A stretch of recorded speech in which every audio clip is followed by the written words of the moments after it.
Teaching the songs.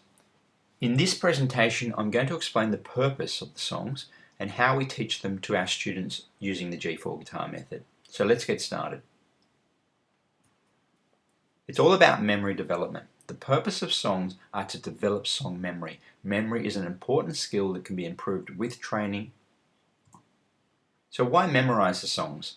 Relying on sheet music is fine in some situations, but for pop rock guitarists, memorizing songs is essential. If they're going to play on stage and they're going to perform in front of people as a pop rock player, having sheet music is not really going to cut it. They need to be able to memorize the songs and perform them.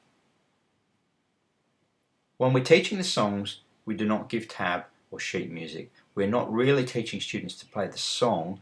What we are doing is developing and strengthening their memory.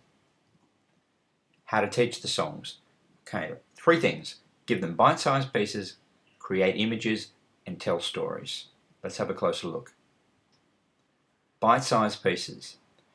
Less is more. What we want to do is give students only enough to be able to memorize.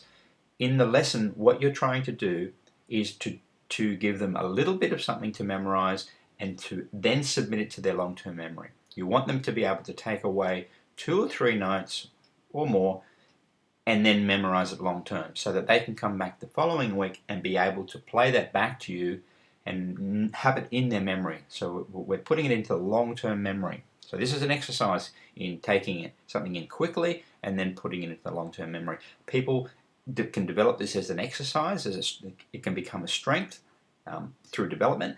But what you need to do is make sure that you do start off small. And that's why we say bite-sized pieces. Explain the exercise. So let students know that it's not about learning the songs, it's about developing memory. And then test their memory. See how much they can remember. Give them just a few notes. If they remember that, the next week, great, you can give them a little bit more. Just see how much they remember each week and then gradually expand on that. And what you'll find is your students will develop an ability to be able to memorize large passages and learn songs very quickly. To memorize things, what you want to do is create images. We see things in pictures. Images help us to remember. For example, which do you remember better? A, C, B, G, D, or apple, carrot, banana, grapes, donut? So what you're going to do is if you might think right now it's about the same. You might think A, C, B, G, D, you'll remember okay, and the others, apple, carrot, etc., you will remember about the same. But long term, I can guarantee you, and it's been proven in many, many tests, that you will remember the actual images much better than you will remember the order of those letters, which have no meaning to you. And that's the problem. There's no meaning attached to them. Telling stories. Stories help us to remember things in order. So if you put something into a story, then you're going to remember which came first, the apple, the carrot, the banana, the grapes, the donut. So let's use this story quickly. This morning for breakfast, I ate an apple. Imagine yourself sitting down at your breakfast table with an apple and eating that apple. So you've done that. You've put that into your memory. Your breakfast was eating an apple. But at the bus stop, I saw Joe eating a carrot.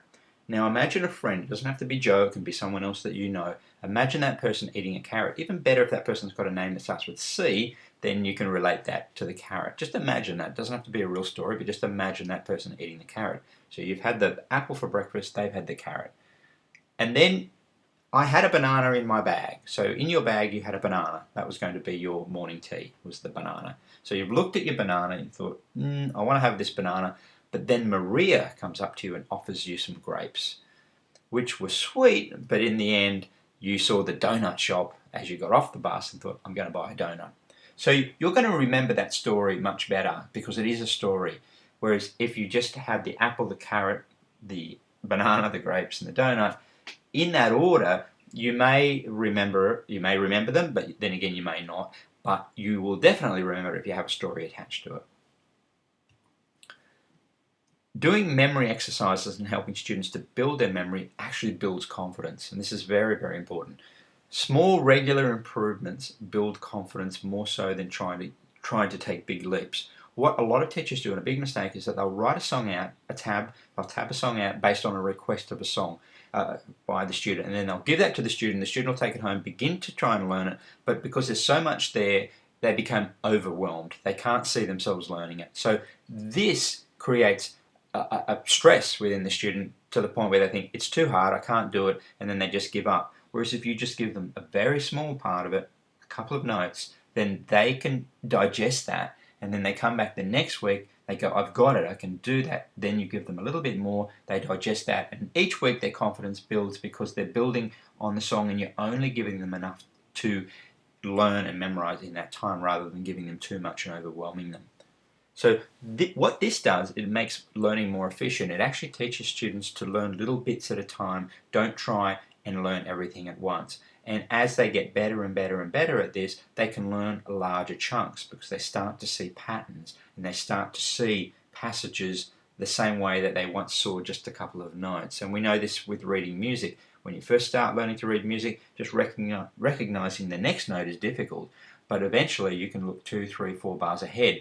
Really good readers, these classical musicians who study and read all the time, they can see literally pages ahead sometimes. They're so efficient. And this is the same with your memory. You create efficiency in the way that you learn.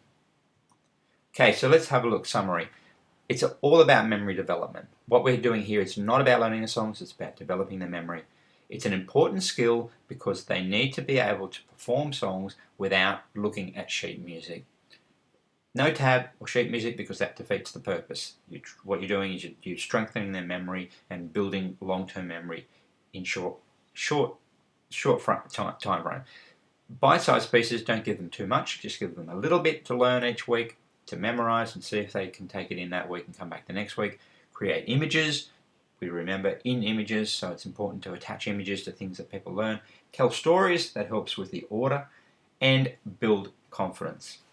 Hopefully that was very helpful for you. If you have any questions, please email me as always. And that's how you teach the songs. Thank you.